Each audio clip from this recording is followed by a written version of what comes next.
નમસ્કાર, જય ગણેશ દર્શક મિત્રો. વીટીવી ગુજરાતી.com ની વિશેષ રજૂઆત ધર્મયાત્રામાં આપ સર્વ દર્શક મિત્રોનું હાર્દિક સ્વાગત છે. હું શાસ્ત્રી મુકુંદ પંડ્યા આપ સર્વ દર્શક મિત્રોનું હાર્દિક સ્વાગત કરું છું.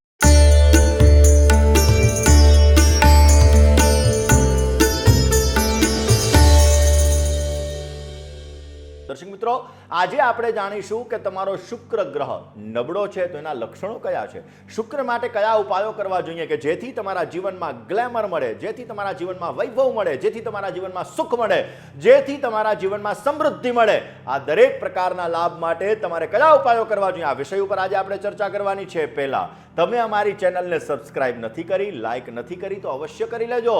જ્યોતિષ અને આધ્યાત્મના વાસ્તુના અવનવા વિડીયો પ્રાપ્ત કરવા માટે આપ અમારી ચેનલને લાઇક અને સબસ્ક્રાઇબ અવશ્ય કરી લેજો. આપને જીવનમાં સારો લાભ મળી શકશે. વાત દર્શક મિત્રો આજે આપણે શુક્રની કરીએ છીએ. જ્યોતિષ શાસ્ત્રની અંદર વૈભવ, ઐશ્વર્ય અને સુખ આ બધાનો જો કોઈ કારક ગ્રહ હોય તો એ છે શુક્ર મહારાજ. દરેક વ્યક્તિને આ વૈભવ, સુખ આ દરેક વસ્તુ શુક્રના લીધે પ્રાપ્ત થતી હોય છે. કોઈ વ્યક્તિના જીવનની અંદર વગર શુક્ર એ સુખની પ્રાપ્તિ નથી થતી. ન તો વૈવાહિક જીવનનું સુખ મળે છે, ન તો પૈસાનું સુખ મળે છે, ન તો જમીન મકાનનું સુખ મળે છે, ન તો વાહનનું સુખ મળે છે. આ દરેક પ્રકારના સુખો આપણે જોતા હોય, જો દરેક પ્રકારની સુવિધાઓ આપણે જોતી હોય તો આપણો શુક્ર સારો હોવો જરૂરી છે. દર્શક મિત્રો, તમારો શુક્ર નબળો છે, શુક્ર કમજોર છે તો એના લક્ષણો કયા છે, કયા આધારે તમે જાણી શકશો કે તમારો શુક્ર ગ્રહ તમને પીડા આપી રહ્યો છે. તો દર્શક મિત્રો, જે વ્યક્તિનો શુક્ર નબળો હોય આવા વ્યક્તિઓ આકર્ષક નથી હોતા. આવા વ્યક્તિઓ રૂપથી, રંગથી, પહેરવેશથી આકર્ષક નથી હોતા. એવું નથી કહેતા first impression is last impression. તમારી પર્સનાલિટી તમે ડેવલપ નથી કરી શકતા, અને જે વ્યક્તિ પોતાની પર્સનાલિટી ડેવલપ નથી કરી શકતા આવા વ્યક્તિનો શુક્ર નબળો છે. આવા વ્યક્તિને શુક્ર પીડા આપી રહ્યો છે. વ્યક્તિ જેનો શુક્ર નબળો છે આવા વ્યક્તિઓ સાફ સુથરા નથી રહેતા. આવા વ્યક્તિઓ ક્યાંક ને ક્યાંક જીવનની અંદર એને નેગેટિવિટી જીવનમાં વધારે પડતી ઉત્પન્ન થતી હોય છે. આવા વ્યક્તિઓ ગમે એટલી મહેનત કરે છતાં પણ સુખ સુવિધાઓની અંદર આવા લોકોને પ્રોબ્લેમ્સ ક્રિએટ થતો હોય છે. જો પુરુષનો શુક્ર નબળો હોય તો એને સ્ત્રીનું સુખ નથી મળતું, સ્ત્રી તરફથી એને તકલીફ થાય છે, સ્ત્રીઓ તરફથી માનહાનિ થઈ શકે છે અને સ્ત્રીઓ તરફથી એને સમસ્યા સર્જાય છે. સાથે સાથે જે પુરુષનો શુક્ર નબળો છે એના દાંપત્ય જીવનની અંદર પણ પ્રોબ્લેમ આવે છે. જે વ્યક્તિનો શુક્ર નબળો હોય આવા વ્યક્તિઓ પોતાના જીવનની અંદર ઘણી બધી સમસ્યાઓનો સામનો કરવો પડી શકે છે. જેનો શુક્ર નબળો હોય એને ડાયાબિટીસની સમસ્યા થાય છે. જેનો શુક્ર નબળો હોય આવા વ્યક્તિઓ ઇમોશનલ એટેચમેન્ટથી પ્રોબ્લેમ્સ ક્રિએટ થાય છે અને એના લીધે પોતાનું નુકસાન થાય છે. આવા વ્યક્તિઓને ઇમોશનલ એટેચમેન્ટ વધારે પડતું રહેતું હોય છે. તમારો શુક્ર સારો છે તમને કેવી રીતે ખબર પડશે?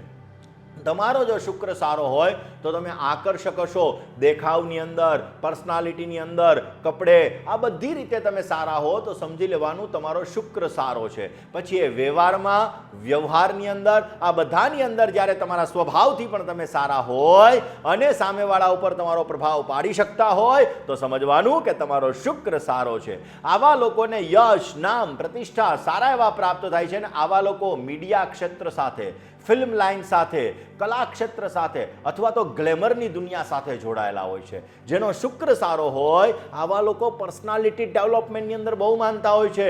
જે વ્યક્તિનો શુક્ર સારો હોય આવા વ્યક્તિઓને સ્ત્રીઓ તરફથી માન, સન્માન સારા મળે છે, દાંપત્ય જીવનનું સુખ સારું મળે છે અને આવા લોકોને નિંદર બહુ સારી આવે છે. ગમે ત્યાં સૂઈ જાય, નિંદર આવી જાય તો સમજી લેવાનું કે શુક્ર એનો સારો છે. જે લોકોનો શુક્ર સારો હોય આવા વ્યક્તિઓને સુખ અને સુવિધાઓ આરામથી પ્રાપ્ત થાય છે. એક્ઝામ્પલ તરીકે કોઈ મર્સિડીઝનો ડ્રાઈવર છે તો એનો શુક્ર સારો છે, કારણ કે મર્સિડીઝમાં ફરવાનું સુખ એને શુક્ર દ્વારા પ્રાપ્ત થયું છે. તો દર્શક મિત્રો, જે વ્યક્તિનો શુક્ર સારો હોય આવા વ્યક્તિઓને સુખ સુવિધાઓ સારી મળે છે. હવે તમારો શુક્ર સારો નથી, શુક્ર તમને સમસ્યા આપે છે તો કયા ઉપાયો કરવા જોઈએ? ઓમ દ્રામ દ્રીમ દ્રોમ સહ શુક્રાય નમઃ.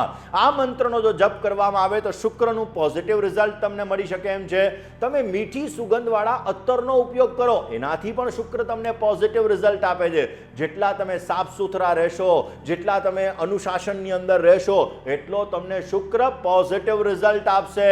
બની શકે ત્યાં સુધી રોજ સવારના પોરમાં તમારે ખાંડવાળું દહીં જો તમે સેવન કરશો તો પણ શુક્ર તમારો મજબૂત થશે. શુક્ર તમને પોઝિટિવ રિઝલ્ટ આપશે. સફેદ અથવા ગુલાબી રંગનો ઉપયોગ જેટલો બને એટલો વધારે કરો, એના દ્વારા પણ શુક્રની પોઝિટિવ અસર મળશે. તમે બહેનો સાથે પછી નાના બાળકો સાથે સારો વ્યવહાર કરશો તો એનાથી પણ શુક્ર તમારો મજબૂત થશે ને તમને પોઝિટિવ રિઝલ્ટ આપતો જણાશે. દર્શક મિત્રો, ખાસ કરીને તમારા જીવનમાં શુક્રને લગતી સમસ્યા છે તો માં લક્ષ્મીજીની આરાધના કરવી, ભગવાન વિષ્ણુની પૂજા કરવી, એના દ્વારા પણ શુક્ર તમારો પોઝિટિવ થઈ શકે છે અને ઉત્તમ પ્રકારનો લાભ આપી શકે છે. તો દર્શક મિત્રો, આજના દિવસની અંદર આટલું જ. આવતીકાલે નવા વિષય સાથે, નવા સબ્જેક્ટ સાથે ફરી તમારી સમક્ષ હાજર થઈશ. ત્યાં સુધી મને એટલે કે મુકુંદ પંડ્યાને રજા આપશો. જય ગણેશ.